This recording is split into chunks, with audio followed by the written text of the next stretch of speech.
Perkenalkan, nama saya Naila Paramita Indriani dari NPM 242201083 dari Fakultas Kesehatan Prodi Keperawatan S1 semester 1. Di sini saya akan membuat tugas yaitu kita yaitu mata kuliah biologi dasar, menggambar serta menjelaskan sel hewan.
Halo, di sini saya akan menjelaskan fungsi bagian dalam sel hewan. Yang pertama yaitu vesikel pinositotik. Vesikel pinositotik adalah suatu ruang yang dikelilingi membran sel dan memiliki fungsi sebagai wadah transportasi guna menyimpan dan mengangkut zat cair antar organel dalam sel dan ke membran sel hewan. Yang kedua ada lisosom. Lisosom adalah kantung kecil bermembran tunggal yang mengandung enzim pencernaan. Fungsinya untuk mencerna bagian-bagian sel yang rusak atau zat asing yang masuk ke dalam sel. Selain itu, lisosom juga merupakan tempat penghasil dan menyimpan enzim pencernaan seluler. Lalu yang ketiga, vesikel Golgi. Vesikel Golgi berfungsi untuk komunikasi dan bergabung dengan membran sel, memompa protein penting keluar dari sel, berubah menjadi lisosom yang berfungsi mencerna penyerang dan bagian sel yang rusak. Lalu ada retikulum endoplasma atau RE. Retikulum endoplasma atau RE memiliki fungsi yaitu sintesis protein RE kasar atau RER, menghasilkan protein melalui mekanisme transkripsi dan translasi. Ribosom yang terdapat pada RER berperan dalam sintesis protein. Lalu yang kelima, RE halus. Fungsi RE halus pada sel hewan yaitu mensintesis lipid seperti fosfolipid dan kolesterol yang akan digunakan untuk menghasilkan membran sel baru, lalu membantu metabolisme karbohidrat terutama pada sel-sel hati yang menyimpan karbohidrat dalam bentuk glikogen. Yang keenam ada membran sel. Membran sel atau membran plasma pada sel hewan memiliki fungsi yaitu pelindung sel.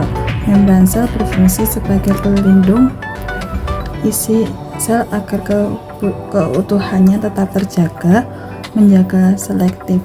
Membran sel bersifat semi permeable sehingga hanya zat-zat tertentu yang bisa masuk dan keluar dari sel. Yang ketujuh ada mitokondria. Mitokondria adalah organel sel yang memiliki berbagai fungsi penting, diantaranya menghasilkan energi untuk sel dalam bentuk adenosin trifosfat atau ATP. ATP merupakan sumber energi langsung untuk metabolisme sel. Yang kedelapan ada aparatus Golgi.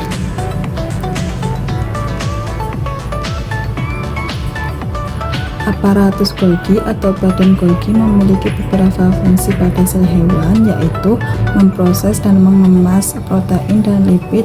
Aparatus Golgi memproses protein dan lipid yang diterima dari retikulum endoplasma atau RE. Protein yang akan dikeluarkan dari sel akan diproses dan dikemas oleh aparatus Golgi. Yang kesembilan, nukleolus.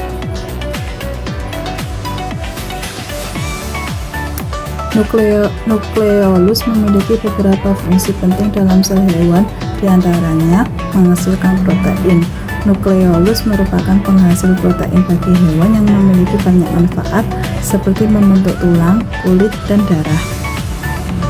Yang ke-10, nukleus.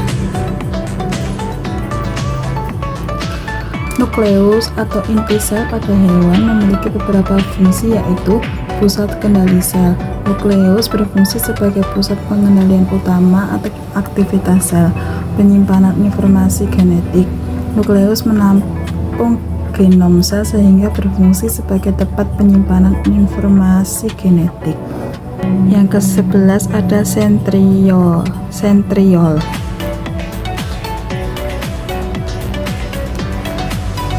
Sentriol adalah organel sel hewan yang memiliki beberapa fungsi, yaitu membantu pembelahan sel. Sentriol membantu proses pembelahan sel dengan membentuk benang spindle yang memisahkan kromosom homolog.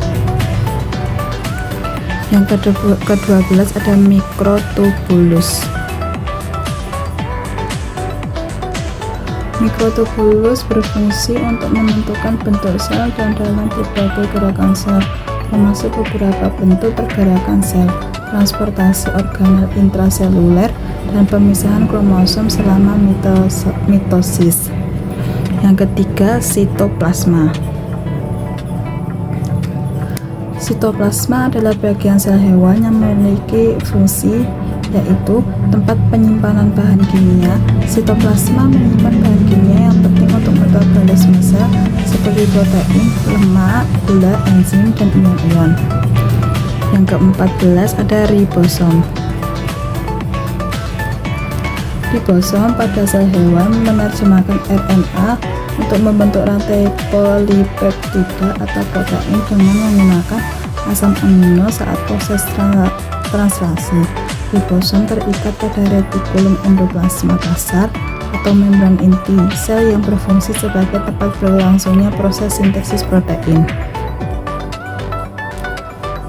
Sekian penjelasan dari saya.